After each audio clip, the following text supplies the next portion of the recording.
All right, let's go ahead and get started here. Thanks everybody for tuning in today, whether that's your office, your couch, or maybe even your bed. We really do appreciate it.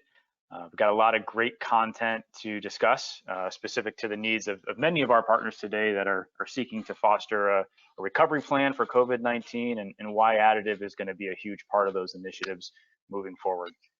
Now, the webinar obviously is going to take probably about 50 minutes to an hour. So a couple quick housekeeping items. We're going to go ahead and record this. So if for some reason there's anybody here today that couldn't be in attendance, that will be something that we can provide you shortly after. You'll get a link to the recording, and then you can reference that if you want to look back at some of the content we did cover, and then obviously share with your other members of the team that possibly couldn't have joined today. And it looks like we have a decent amount from a volume standpoint here of people. So feel free to present any questions throughout the call by just typing them in the chat section there. We'll do our best to answer them throughout the webinar, and then probably also at the end when we get into Q&A, if there's some good ones in there so that everybody can benefit. If for some reason we do run out of time, we can't get to everybody's questions within the time allotted, we'll be sure to follow up with you guys directly, to get that clarity. Okay. So for those of you that I haven't had the pleasure of meeting, my name is Charles Murphy, and I'll be your host for today's webinar.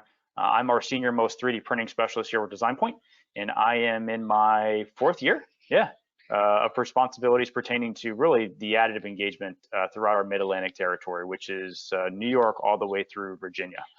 We also have specialists that represent our Northeastern territory, which is Connecticut all the way up to Maine. Now, specific to our partnerships in additive, I've had the pleasure of fostering consultative-like relationships with probably 300 companies over these past few years, really to aid in establishing a sound strategy to help these companies in global markets. Right, so I'm looking forward to sharing a lot of my more recent findings today, specific to how many of our partners in additive are really profiting even in these economic times. So I'm also joined by my co-host, Andrew Garchik. He's a talented application engineer here at Design Point and has one of the greatest beards that I know. He directly manages our fleet of 3D printers and is also a great LinkedIn influencer and a big additive nerd. So Andrew, I'll go ahead and turn it over to you for a few minutes if you want to tell us a little bit more about your roles with Design Point. Thanks, Charles. Nerd, definitely accurate. I will say that. So my name is Andrew Garchik. I'm an application engineer for Design Point for about 3 years now. And I manage our metal and composite 3D printing facility in Clifton, New Jersey. I'm going to turn my webcam on here for a second. I'm not sure if you guys can see, but so this is what our facility looks like. We've got all the fun toys from Markforged. We've got the Metal X, we've got Sinter 1, we've got the X7, the Mark II.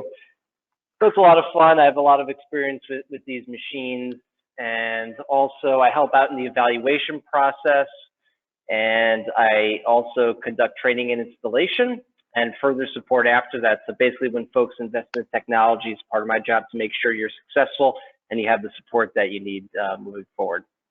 So that's what I do. Thanks, guys. I'll pass back to Charles now. Awesome. Thanks, Andrew.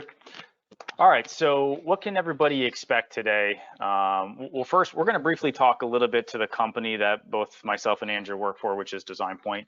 Why businesses seek us out over others when they need, solutions to problems that maybe they've never experienced before. And then we're going to get into really the meat of the conversation, which is geared around, what's additive, AM or additive manufacturing. Why should I care about it? Why should I be looking to put together a strategy now to help solve, problems today as well as problems tomorrow? And then also, we're going to talk a lot about our strategic partner in Markforged, right?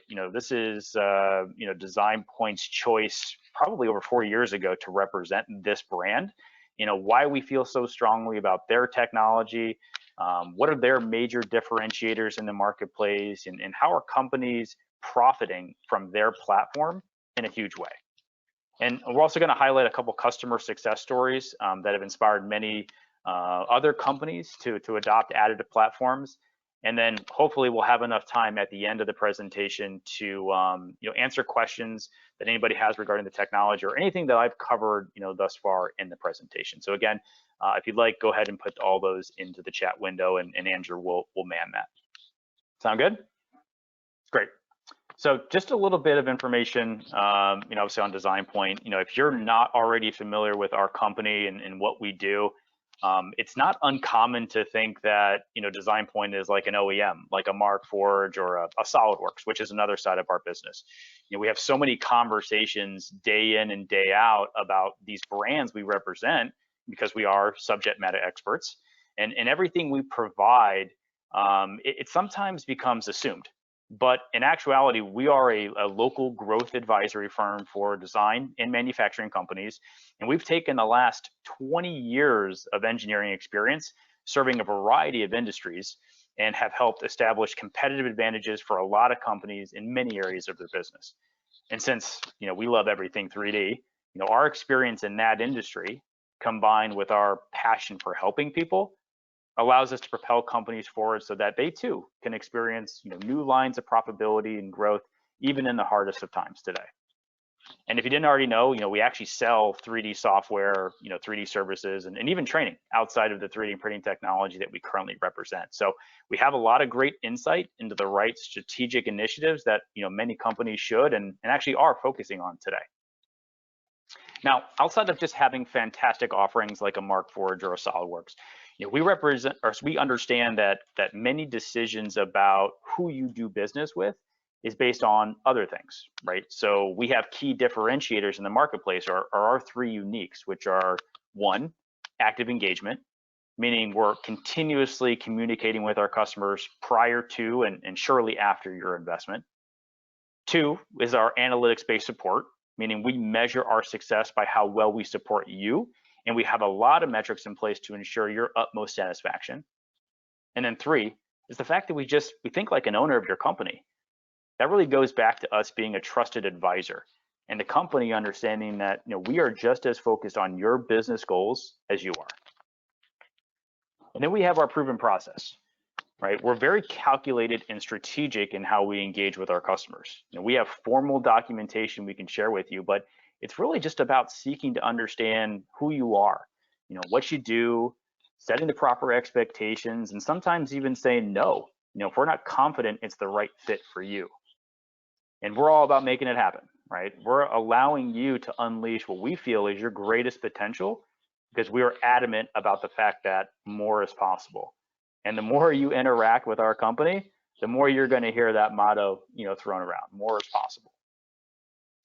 So why are you guys here, right? Well, I would suspect that based upon today's agenda, most people in attendance really don't have access to, AM technologies or really know much about the process, in its whole. So hopefully it's because you guys want to learn more about additive, how it's being applied today, how it could positively impact your specific business or your industry. Now, is everybody going to have a slightly different take? Of course. It's important to note that not one piece of disruptive technology is going to solve, all of your problems. I mean, I wish. But what it will do is give you a significant leg up in competitive situations, because there's no doubt, and I will challenge anybody to say otherwise, that additive is a competitive advantage in the now. But the more companies have that, that light bulb or aha moment, for many it's that, recent COVID-19 effect to, supply chain,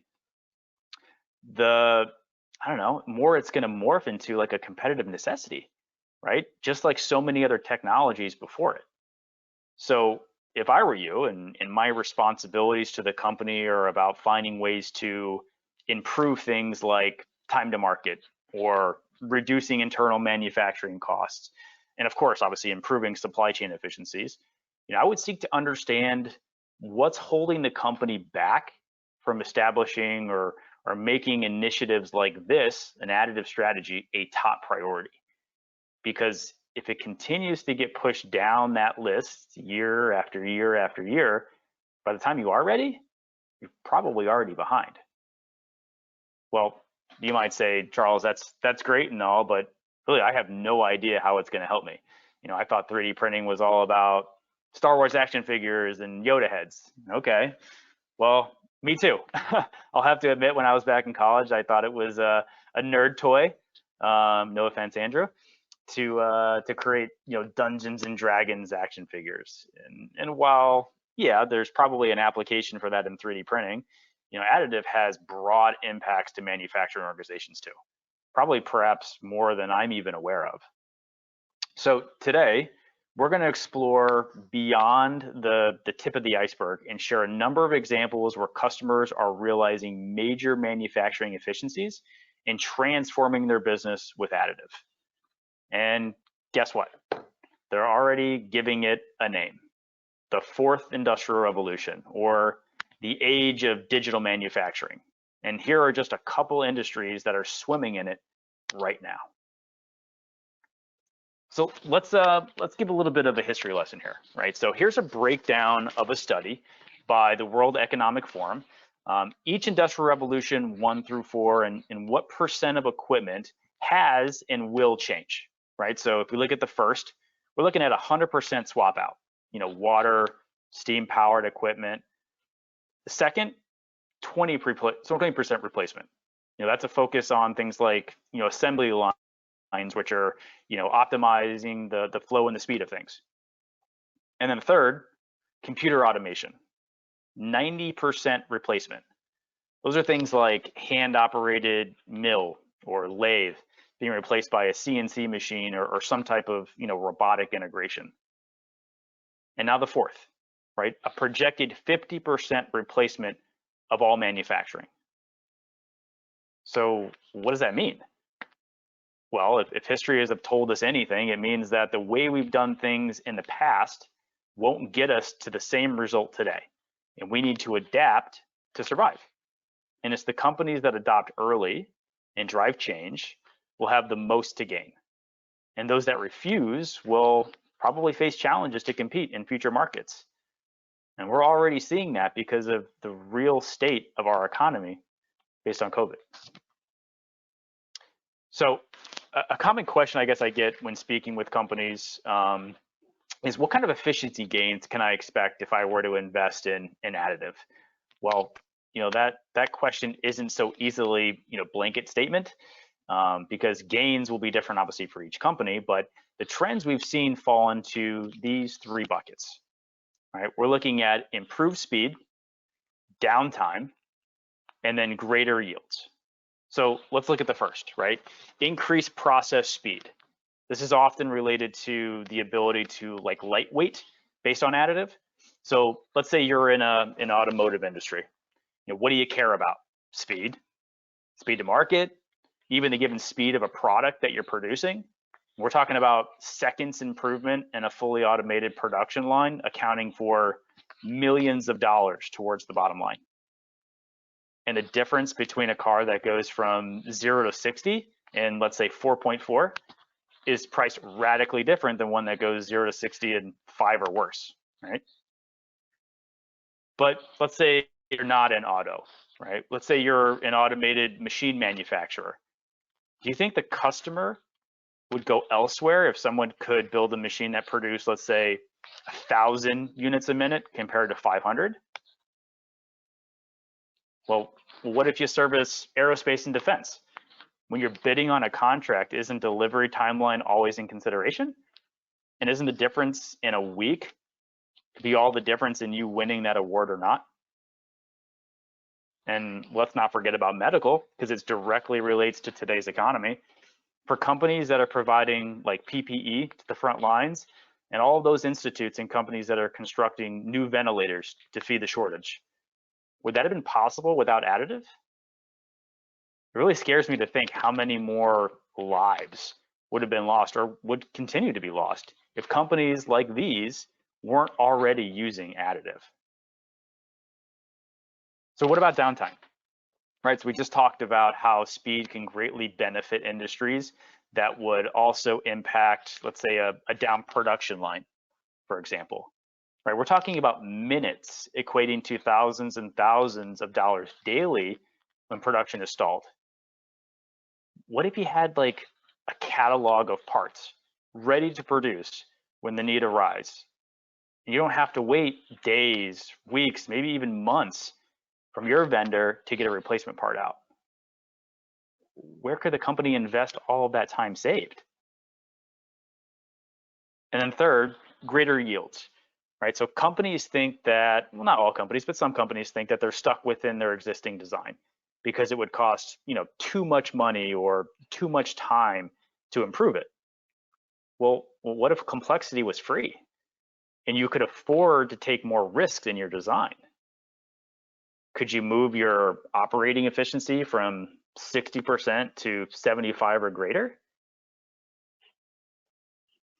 Well, the benefits go way beyond just manufacturing line efficiency here. We're talking about this is changing the way that our companies do business, right? Think about lowering production costs. That is a direct improvement into your company's ability to compete. Machinist talent, right? That's at an all-time high.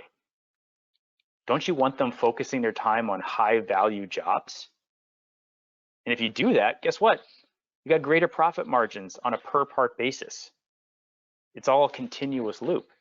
And additive is also allowing companies to get new product to market faster, right? By decreasing product development cycles. Not to mention, right, increasing the agility of many manufacturing organizations to change lines over faster. I mean, just look like at a company like, PepsiCo, right? Many, companies fall under their umbrella, but the ability to go from food to water to even hand sanitizer during this time, right? Those types of initiatives wouldn't be possible without additive, or the time to do that wouldn't be possible because of all the iteration and the setup that is involved. And then last but not least, reduction in money spent on physical inventory by transitioning to more of a digital inventory model, right? So what would happen if you didn't have to hold, let's say, $1 million in inventory each year? What would that do to your cash flow? So if things like this don't fire somebody up that's in charge of, let's say, process improvements, I think it's time to change your role, because additive, this stuff is next level and it's now. So I don't know, what does this mean for manufacturing? Well, it means a lot of change, a lot of great change, a lot of needed change. But let's just look at maybe one of these improvements, right? So here is a typical design to part model for a manufacturing company, right? To the left, you're looking at a simplification of a process, right? Design, prototype, tooling, production, then eventually you're going to get to your product.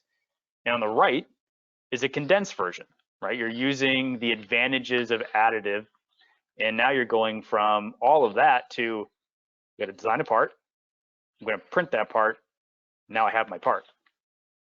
And it's that simple. But if you don't believe me, let's look at a real life example. So can anybody guess this car manufacturer? Hint, hint, the founder just named his baby after artificial intelligence. Right, so Tesla, Elon Musk. Well, why did I choose this example? Well, because cars are super complicated. Do you want to put these 1,000 parts back together? No, not me. And each of those parts is an end to a long line of iterations and prototypes before even reaching a final design. And then, guess what? Every one of those prototypes goes through Frank in the machine shop. Each of those prototypes needs to be designed, drawn out, machined, whether through Frank or even worse, you got to send it out to somebody else. And you got to wait 2, 6 weeks to get it back. And that's for every iteration on every part, which is why it took Elon Musk, guess what, 5 years before they could even bring their first product to market, the Roadster, back in 2008. And yet, despite 100 years of technological developments, time to market is no faster for Tesla than it was for Ford. Think about that, 100 years, and it still takes 5 years to build and ship a car. Why? Well, hardware's slow. Could you imagine if the rate that you were to push out software updates could actually happen for hardware? Yeah, mind blown, right? Now, I'm not saying that additive is there yet, but it's going to be a huge contributor to that effort. And now Tesla has invested in fleets of printers to fuel manufacturing in many areas of their design to part process, just to try and get those cycle times down. To produce, let's say, a car instead of 5 years, what if I could produce it in 4 years? What would that do for my business? Or in 3 years? I think they're actually around 2 years, but still, additive has been a huge part of their success. Well, let's say, Charles, you keep on bringing up car examples. I'm not impressed. I'm not a car guy. Okay, I get it. Well, let's take a look at the US military. Last year alone, the US government allocated $70 million in additive funding, much of which supports DoD efforts that are both home and overseas. Well, why? Well, because the government sees technology like this as a competitive advantage and another vehicle to support their supply chain. Things like creating custom wrenches or replacement parts on vehicles, Humvees. What about an explosive charger or a custom bracket? Things that are being produced in field because they're mission critical. I mean, what about a battle cruiser that is going out for a year and part breaks? You gonna wait a few months to get a part airlifted so that your ship can continue to move? Probably not. I mean, the Navy right now has 8 deployed ships that all have additive capabilities and advanced manufacturing capabilities, so they can reverse engineer on the fly and reproduce those parts and print them and put them in use. I recently read an article about 3D printing. It was really specific towards the Marines, and there was a quote in there, and I'd like to share it with you. It was a quote from a former major for Dell, and it basically said, "We came to find that not just 3D printing is what's driving this revolution. It's actually letting the Marines know that the technology and the support infrastructure exists to help them find and create parts that they need." Think of it. It's having a digital part catalog out in the field that is invaluable. And instead of a Marine having to wait, again, we're talking 4 to 6 months if this guy is stationed in Iraq for a custom tool, they're making them on demand in days. And they're not even an engineer. It's like a point in need solution, digital duct tape. Okay, well, let's say you're still saying, Charles, these are great stories, but you're talking about huge companies or the government, who has millions of dollars of discretionary funds to invest in technology. I'm a small business, right? And every dollar that I do invest needs to provide immediate ROI. Perfect. Here's an example of a CNC fabrication shop, and like most, tooling costs and manual processes continue to weigh these guys down in their ability to take on new jobs. Right? With automated sheet metal bending cells, they can go from a signed PO to fabricating parts in 4 days instead of 4 weeks. If you can look at this PowerPoint, in the back, you see a press brake tool and a die. These were previously machined out of heavy steel, but the 3D printed parts, they can bend aluminum now, right? You're bending wire clips with better quality, finish, and because it's non-marring, right? Because of the composite material, the materials that are being used in this setting. And that's just one example of thousands of machine shops in our geography that are struggling with response time to customers. And it's the shops that are investing in technology to speed up that design to part process and increase part margins. Those are the ones that are going to be competitive in this new market. Okay, so we've talked a little bit about what's driving additive, right? What's driving that conversation? Let's talk a little bit now about our partner in Markforged and why we at DesignPoint chose to represent their brand over all other additive OEMs that are out there. But in order to do that, to even have that conversation, we have to look at 3D printing for the last 30 years. And when you do that, you understand that it's been trapped in this world of prototyping, toys, right? Weak plastic parts, which are good for Dungeons and Dragons, or if you need to do some fit checks, assuming that you have a really high accurate tool. But immediately when you try to go test that, your part is failing. It might even fail when you pass it around a conference room table. So why would Design Point consider bringing on a partner that prints in those materials if our customer base isn't actually asking for it? Well, the answer is we wouldn't, and we didn't. What we did do is we surveyed our customers, and the number one thing that they requested, strong parts. So we thought to ourselves, which OEM produces the strongest plastic parts in the world? Markforged. And that's where our journey began. And now we're, wow, 4 years later, and now support over 300 companies and 500 machines from Maine to Virginia, and are the number 2 partner for Markforged in North America. And what? Markforged was just named the fastest growing 3D printing company by Deloitte. We're talking 12,000% since induction. And they're backed by companies like Microsoft and Siemens and Porsche. But it's not just because these machines and this company has developed a machine that can print strong parts. That's not the reason why they're contributing to their success. It's because unlike most, Markforged has found a way to create an industrial 3D printing platform, making up of the hardware, which is obviously the printer, the materials, which are industrial, and the software to create this closed loop ecosystem, which in turn provides a seamless experience for our customers. Okay, well, Design Point chose Markforged for those reasons, but why do manufacturers do? Here is the list of the major differentiators currently right now for Markforged. And I'll just run through these pretty quickly, right? So comprehensive portfolio. We're talking about a full range of materials spanning from plastics, right, that are 2x stiffer than any industrial standard material that's out there, like an ABS or PLA, to composites, which is now 23x stiffer. And then we've got metals, which is metal. And then you have strength and accuracy, right? So these platforms deliver strong, accurate, high quality, and repeatable parts. And the machines themselves are extremely reliable because of the materials that Markforged is actually using in their manufacturing process. Right? This is the reason why the Navy and the Marines choose Markforged to support their troops in mission critical applications, not anybody else.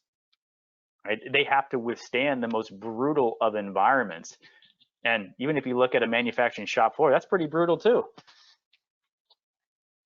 And then you have accessibility and easy to use, right? Put simply, dude, these platforms just work.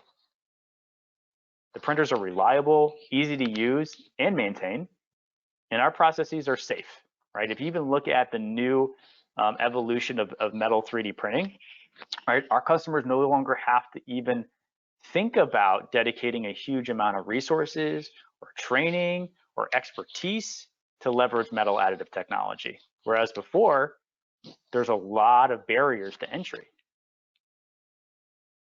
And then lastly, innovation, right?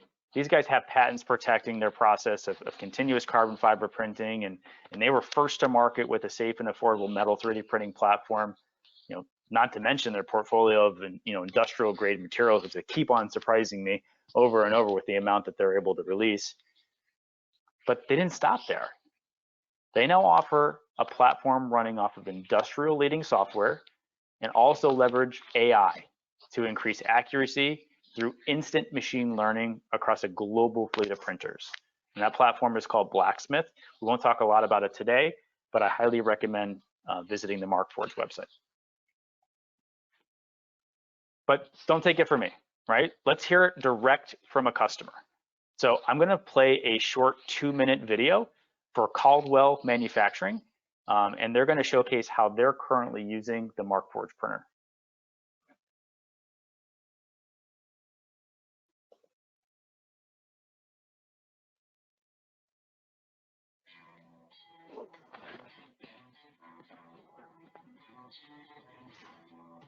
At Caldwell, we make components that go into windows and doors that are sold around the world.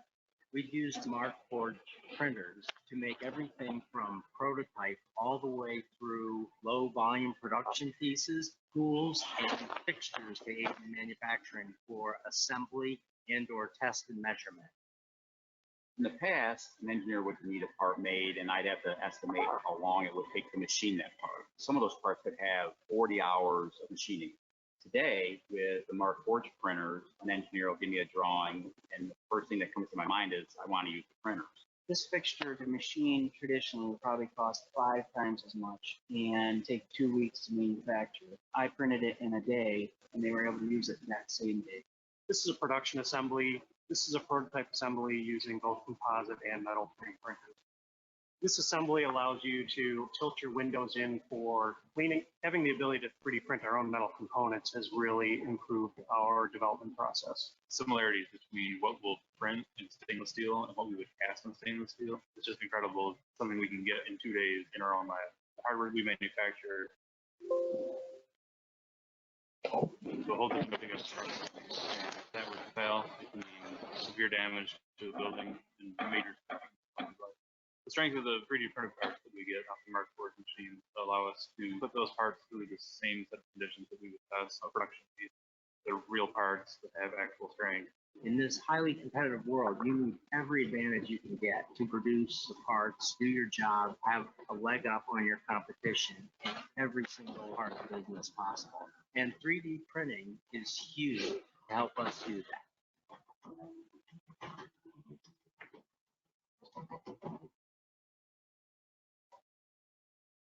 All right. Glad I have my battery.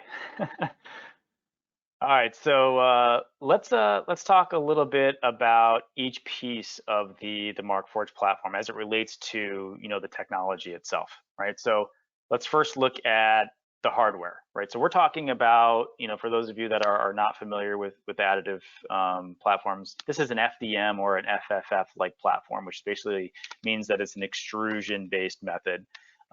You're printing a spool of material through a print head, or think of it like a hot glue gun of sorts. So starting on the left, far left, this is our award-winning desktop series printer. It's actually the Mark II, right? So our build volume is roughly around 12 by 5 by 6, right? XYZ. And then we're printing parts with 100 micron layer height resolution. And then we're printing in the full range of the materials, which we'll get into here in a minute. And then as we continue to move down that line, we have now grown into an industrial series printing platform, which provides more build volume, right? So we're 2x, 13, 10, 8 in comparison to your desktop. We're printing 2 times faster because everybody wants something that's bigger and faster, right? And then we have more advanced materials, things that will be, UL certified, for self-extinguishing. And we're also getting ready to release some ESD material for dissipative applications. And it's also got a lot more advanced hardware built in to improve things like accuracy and reliability. There's actually a laser on our print head that's used for bed level and calibration, as well as in-process inspection. And it's going to be your source for our AI platform as well. And then next is a 3-piece equipment, right? This is the Metal X. It's an end-to-end solution for printing metal parts in-house. It includes, again, the printer, which is the first option there. It includes the wash, which is what you'll use to debind. And then the sintering platform is what is going to be sintering those metal particles together. And I have a section that's fully dedicated to the metal process and actually a video that will help answer probably a lot of your questions. Great. So now let's look at the materials, right? And I'm going to jump back and forth between a couple slides just so that this makes a little bit more sense. So we offer, again, strong plastics, right? So many of you might be familiar with thermoplastics like ABS and PLA that I've mentioned already in this presentation. We offer materials that are stronger than that and flexible and actually have a higher heat deflection temperature. The first is called Onyx, O-N-Y-X.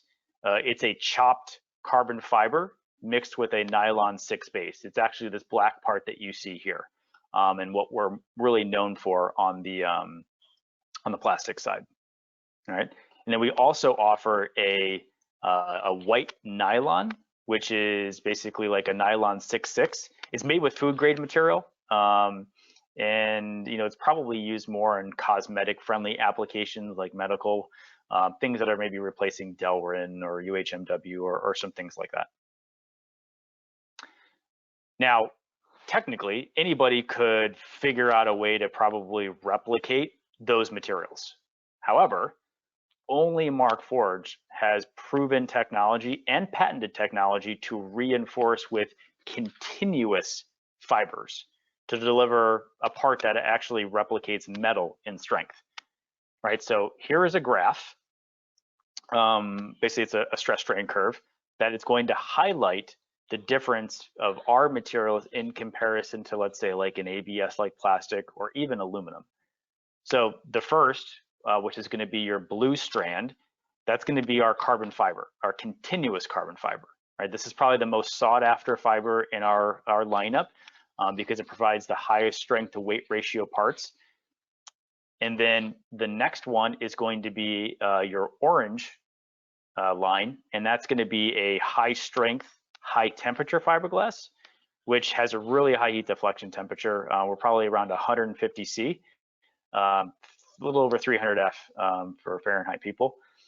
And then when you combine that with onyx, you're going to get a part that's going to withstand a huge load and elevated temperatures and obviously prolonged periods of time if the application warrants it.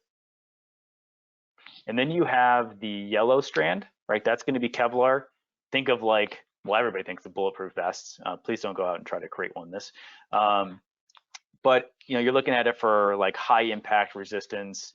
It's not going to break, right? If it does fail for whatever reason, it's going to bend and deform under that load instead of shattering, like any other metal or carbon fiber would. And then the last line is going to be that green line. So that green line represents fiberglass. It's probably the most cost-effective fiber that we have. So a lot of customers are going to use that to iterate, on some of their designs, for optimizing, and then they'll go and they'll use, the carbon fiber. All right. So then, right, when applications require more isotropic properties, that's where we have metal. Okay. So here are some of the available materials that we are currently printing with, and Andrew can attest to all of these. Actually, this slide is a little bit outdated. We do have copper and it's already been released, but I'll just run through these really quickly, right? So we have 17.4 pH stainless steel. We're talking like high hardness, corrosion resistant temperatures, probably upwards of 600 F. Applications that I personally have seen are things like petroleum or chemical industries, or even, aircraft parts. And then we have a lot of tool steels. So we're working with like H13 tool steel, which is a versatile hot work tool steel. We're talking about great thermal fatigue, and then, cylindrical heating and cooling cycles and hot work applications. So anything that's seeing a lot of stress, I guess, in that environment. And then we have things like A2, right? That's an air hardening tool steel or cold work tool steel. And then D2, which is widely used in really long production cold applications. And now we also offer obviously some more of those super alloys. So you're seeing Inconel 625 there, excellent fatigue strength and stress corrosion cracking resistance. Typical applications might be things like heat shields or furnace hardware, gas turbine engines, what else? Spray bars, chemical plants, there's a lot, especially if you're going to do anything with seawater. Inconel is usually the preferred material there. And then we've got copper. So copper, obviously, in this slide is not available, but it is available. Andrew's printing, I have parts. It's known for, high thermal and electrical conductivity properties. It's a ductile material. It's widely used in a lot of, heat exchangers, electrical applications, construction applications. So everybody's obviously familiar with copper in that way. And then we also have some beta materials that are coming down the pipe, which we're excited about. One of the most sought after materials is going to be probably our titanium, right? So it's going to be a grade 5 titanium. It's going to be ideal for lightweighting applications requiring, high tensile strength and obviously corrosion resistance. You'll see it a lot in aerospace. And then 316L stainless steel as well, right? Also known for more of a marine grade stainless steel, great corrosion resistant properties and excellent weldability. And then I bring this slide up as well because hybrid parts is very common in our field, and it's the ability of leveraging really the full range of Markforged's materials to optimize your part performance, right? So that means that you're using, let's say, metal, like 3D printed metal, for the wear resistant part of that, as well as hardness and high stiffness and strength. But when you need, let's say, the handle part of this, that can be produced in composite technology, where you need your part to be probably lightweighted, and then have higher, let's say, energy absorption, as an example. Composites are going to be a great solution when you need very large parts that can be then printed very quickly. Great. So we've covered the printer, we've covered the materials, and now let's talk a little bit about the software, right? So this is just a quick snapshot of our Eiger printing software, which is basically a slicer. It's also like a part repository, and we use this to manage our fleet. So it's not your CAD, right? You're using either SolidWorks or another CAD platform to get your part files together, but this is the slicer that we'll use to send parts to the printer. So I've taken a quick little video here of me walking through the platform. So I'll just run through this quickly, and again, this will be very high level. But this will be basically your part library or your home page. You'll be able to position your parts in whether categories or folders specific to the projects that you're working on or the people within your organization. And when you want to add new, you'll basically import out of your desktop or your SolidWorks account into the machine itself. And then you'll have the ability to orient that part based upon performance. You can change material options based upon the platforms that you do have. You can change settings like infill, wall thicknesses, and then you can add a bunch of parts as well, right? The great thing about 3D printing is it's meant to make you money while you don't have to be here. So, every Friday at 5, you're loading up your printer and maxing out the time so that come Monday morning, you have your parts ready to go. And if you wanted to run a large batch of parts, obviously we have a nesting feature as well. And then the fleet management side is most of our companies, they actually buy a second printer within the first 9 to 12 months. So it's very common to see companies have massive printer farms and one person operate 45 machines. So this is all tuned to be able to do that from one remote location. This is an example here of just how our slicer operates. So the blue component is actually showing carbon fiber and how we're laying that internally into our part to make it directionally strong. The rest are the more whited out sections, or where we're adding more of the plastic material, which we'll talk a little bit about next in that process. But again, very easy to use. When I started with this company, was not an engineer. I took a crash course in engineering, and I didn't know how to operate SolidWorks, and I was able to run through this in a couple hours. So again, very high level, we're talking about taking and exporting out a 3D model from your CAD. Then we're going to slice that. We're going to reinforce or manipulate the internals, and then we're simply going to press print. So let's talk a little bit more about how that process works with the plastics and the composite side, because it can be somewhat of a more complex or complicated method, for those that are not familiar with it. So we like to use this example, right? Does anybody know why engineers utilize rebar in concrete? So it's pretty simple, pretty answer. You're increasing strength, right? So Markforged continuous filament fabrication, or FDM or FFF. You're using these fibers, you're placing them inside of the chop fibers, which is the onyx material, to get even more strength, right? So now you can start replacing metal parts with, strong as metal parts with plastics and composites. So inside of your print head, there's basically a chopper, which will go from plastic to fiber, fiber to plastic, back and forth based upon where you told it to move in the software itself.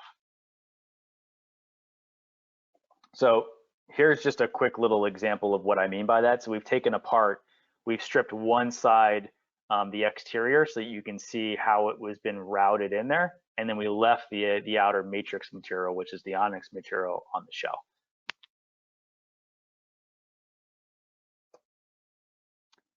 So again, more questions that usually come up in a lot of my demonstrations are, what are the benefits of continuous fiber, right? So, well, if you want to make parts that are going to meet your metal parts, right?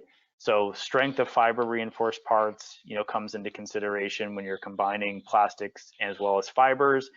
That is if you need to, replicate the material that you're currently be using. If you're focused maybe on durability, right? So now you're reinforcing fibers, can vastly increase the life of that part, right? The fiber strengthens the part far beyond, any traditional plastic that might be being used today, right? So you're getting an extended period of time on that. And then when you need to optimize for performance, right? So continuous filament fabrication, or this CFF, it's a unique process, right? So you're selectively reinforcing a part for its use case, meaning you're tailoring that to the strength profile. And then Markforged has established some great partners that can actually run FEA and analysis on your parts to make sure that it's going to perform the way that it's intended to perform. So here is just a quick video which showcases a chain link that was produced and where it failed.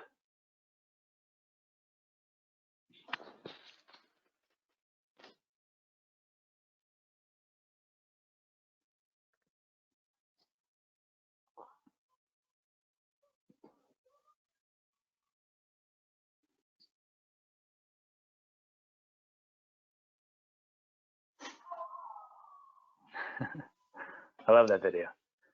And here are a couple examples of what also weighs 22,000 pounds. I like the one at the bottom, 15,000 bowling balls. That's funny. All right, so I know many of you probably also joined to better understand the metal process, and I thought that this could probably be accomplished by a video, which there's a 3-minute video, here at the end of this short little section, and I want to be conscious of time. It's about 11:50, and I want to give enough time for questions at the end. So I'll just run through this part very quickly and then get into the video. But if you look at traditional metal 3D printing, it's always been one, high cost of entry, and extremely unsafe, right?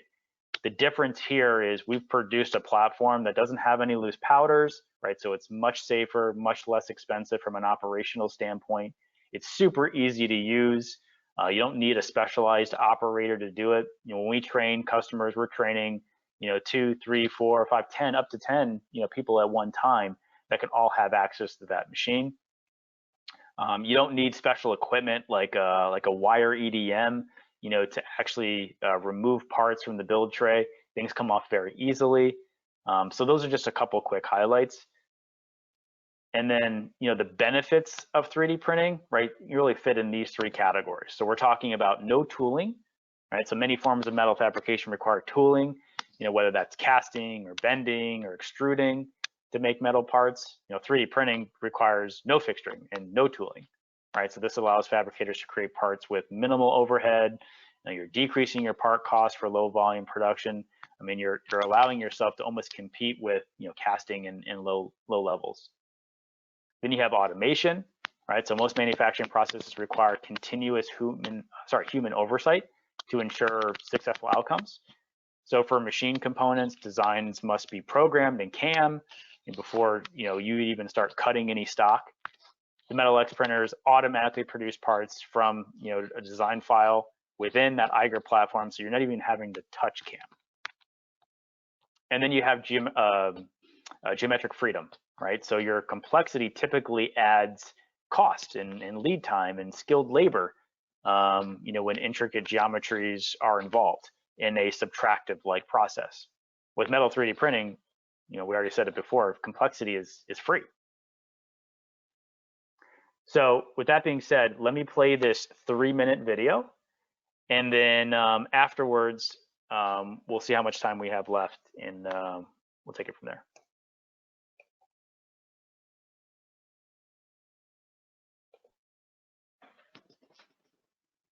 Hey everyone, I'm here to talk today about the Markforged Metal X process. It's a simple, safe, and cost-effective method to go from design to functional metal part. There are 3 steps in this process: printing, washing, and then sintering. First, let's start with CAD. You design your part, then export to STL and upload it to Eiger. Eiger is a cloud-based slicing and print management system that comes with every Markforged product. This automatically configures your part based on the material and printer you've selected. When your part slices for metal 3D printing, it gets scaled up to account for shrink and deformation in the downstream processes. It then slices your part into discrete layers, identifies overhang features, and builds supports and a raft underneath your part. As we go through printing, washing, and sintering, Eiger will monitor the part's progress along the way. Let's start this print and go to the Metal X. Before starting a print, the machine automatically maps and levels the bed to ensure the first layer goes down well. Your print is built of two materials stored in this heated chamber above, one of ceramic release material and one of the metal to be printed. This filament material is metal powder safely suspended within a two-part plastic binder. It gets heated and extruded onto the build plate where the part is created layer by layer. The release material gets extruded as an interface between the part and its supports, so that once your part comes out of the furnace, it's easy to remove. Unlike other metal 3D printing systems, this process does not require loose metal powder, resulting in a safer and more cost-efficient workflow. 17.4 stainless steel is loaded now. However, with a quick changeover, the system is capable of printing in stainless steels, tool steels, coppers, Inconel, along with several other materials currently in development. Once your part is finished printing, you'll get a notification. At this point, you can go to the printer, remove the part from the build tray, and clear the bed. Now we have what's called a green part. It doesn't really look or feel like metal. However, a large part of it is comprised of metal powder. Next step will be putting it into wash 1 for the debind process. The wash 1 removes the first stage of the binding material. A green part is taken from the printer and placed into the wash basket, which is then lowered into the solvent. Wash times will vary, ranging from a few hours to a few days, depending on the thickest region of your part. After that, it's now called a brown part and is ready for sintering. Let's go over to the furnaces. This is Sinter 2, a furnace designed for mid-volume production runs and larger printed parts. Sintering transforms a print from a lightly bound collection of metal powder to a fully finished metal part. First, the temperature ramps slowly to burn away the trace amounts of remaining binding material. Then, temperature ramps closer to the melting point of the material, allowing metal particles to start to fuse together to create a strong metal part. Markforged sintering furnaces use a carbon-free retort to ensure part quality and alloy composition standards are met for our finished pieces. Each run takes about a day and can be monitored remotely using the Eiger software. Once a run is complete, the setter tray full of finished metal pieces can be removed from the furnace. Once removed from the raft, these parts are ready for use. In the furnace, the layer of printed release material between supports and the raft and your printed part remains powderized. This allows the structure to be tacked to the raft to better control shrink and accuracy throughout the process, but also an easy release after sintering.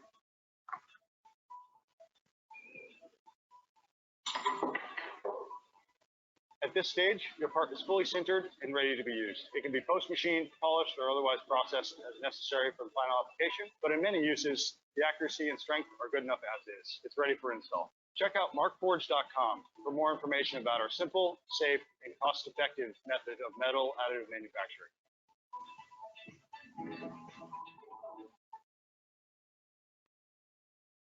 All right, great. Oh, I don't want to play that again. So that really completes the obviously the education side of this webinar on the technology itself. We have a whole other section here, which again, conscious of time, we only have 5 minutes, that goes into some real live high value customer stories, very similar to Caldwell that we showcased before in the US Marines. And for sake of time, I'm not going to be able to obviously get to all of these. We can figure out a way to send those out to everybody here that's involved if you would like to learn more. But I'll run through just a couple of them. Again, Caldwell was the first one that you saw. Lean Machine is another one. So part of the press break that we talked about earlier, they're also integrating the robotic cell, right? So they're actually 3D printing end effectors, which is a huge, huge win within Additive. There's a whole video here, which I won't share because that's 2.5 minutes long that goes into that. But again, we'll share these slides. And then, medical is also another industry that we've been talking about. This is an example of Shukla Medical. They're actually a subsidiary of an aerospace manufacturer. Some might know them, SS White Technologies, right? So these guys are all about extraction tooling. They had invested in, our composite technology years ago, almost when it first came out.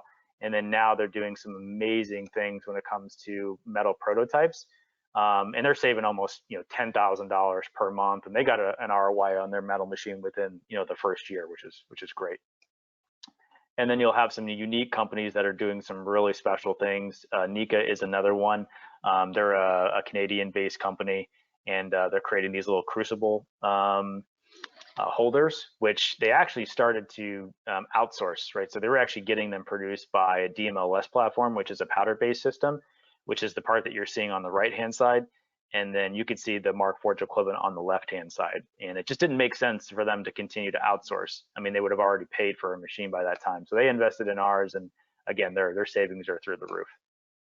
And then you'll have other companies like, let's scroll through here, like Siemens, right? This is their gas and power. We've had the opportunity to work with these guys.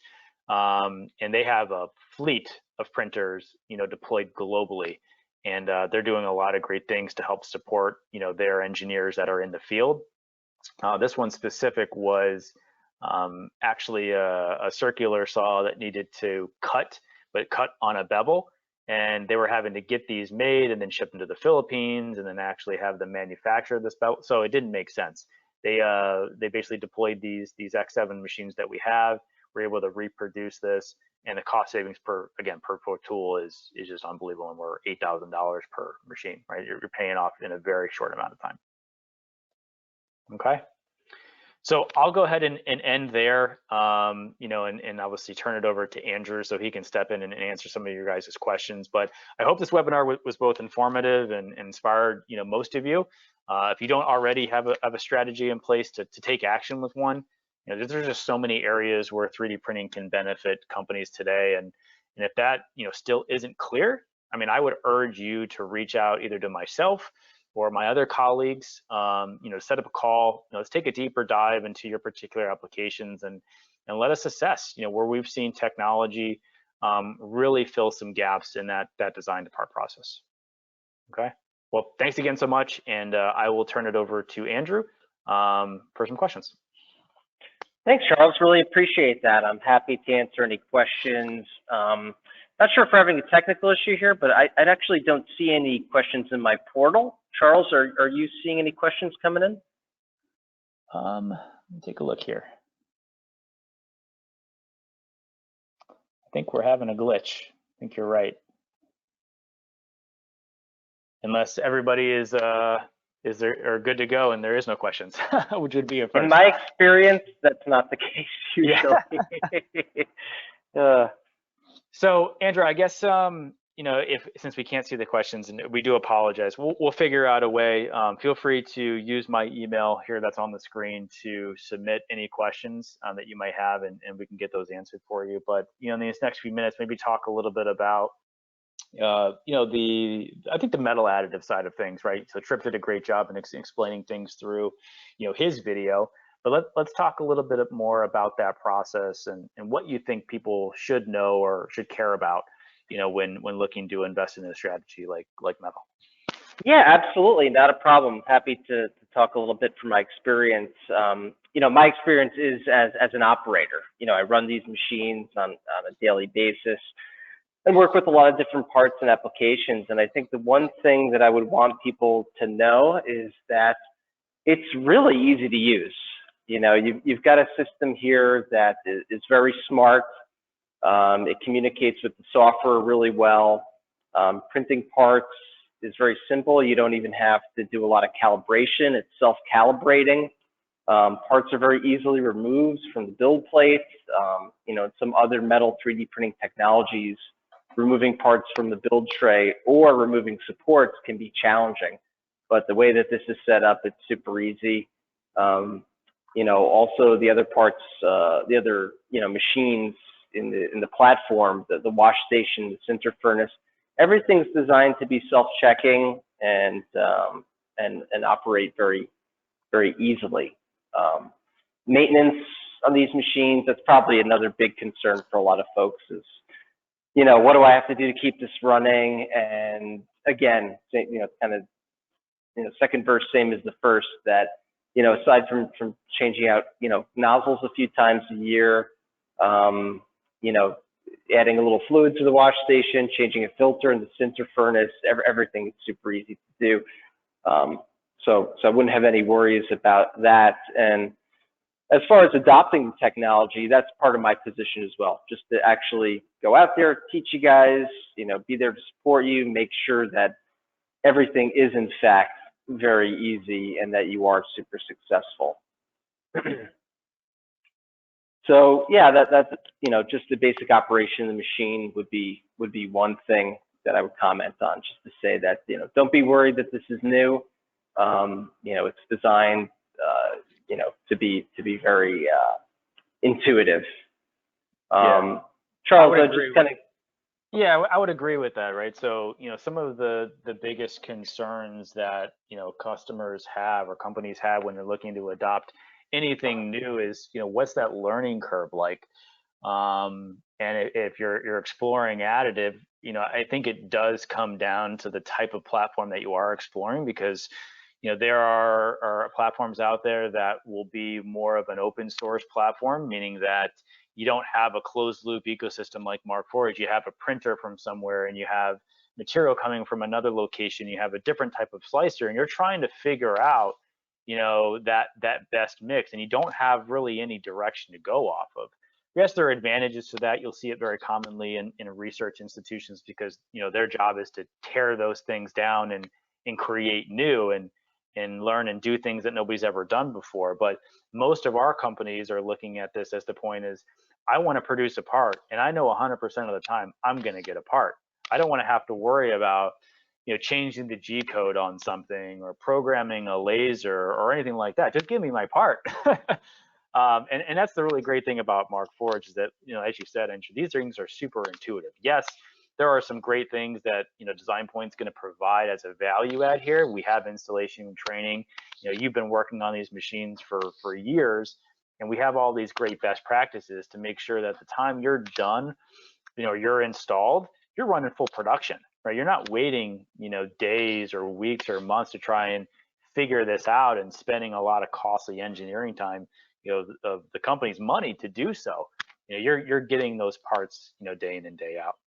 And the learning curve, like you said, Andrew, it's basically nothing. If I had more time, there are a lot of quotes that were in some of these use cases of customers saying, "Hey, I thought this was going to be an issue. I thought this was going to take me a long time, and now it's part of my culture. It's part of my routine, part of my hobby, and I love it." And now they're additive nerds just like you. Yeah. Just trying to think through, what some other common questions are that we could get, try to anticipate what folks are thinking. One common question is, it's great that you guys have tool steels and stainless and copper and Inconel and great stuff on the way, but what is it like to change that material out?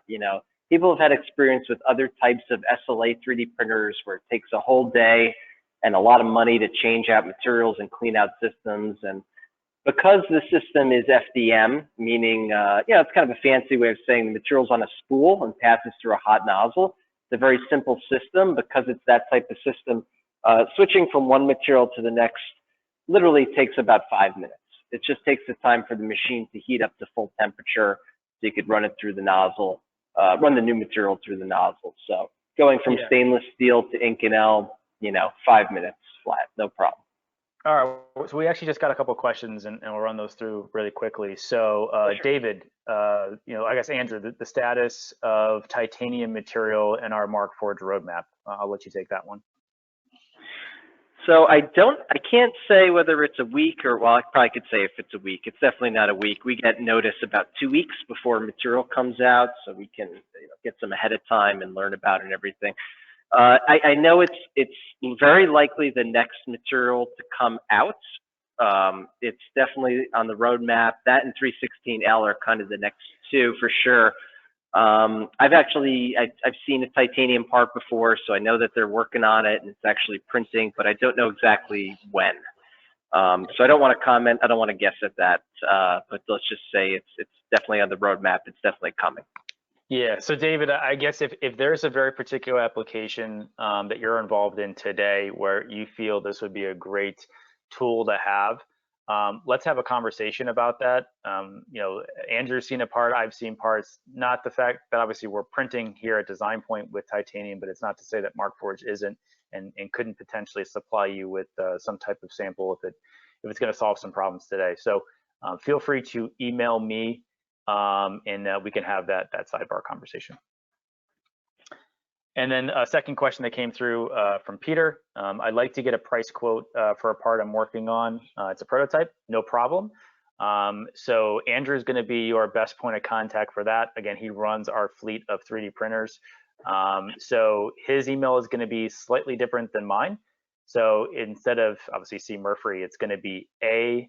Garchik, Garchik, at design-point.com.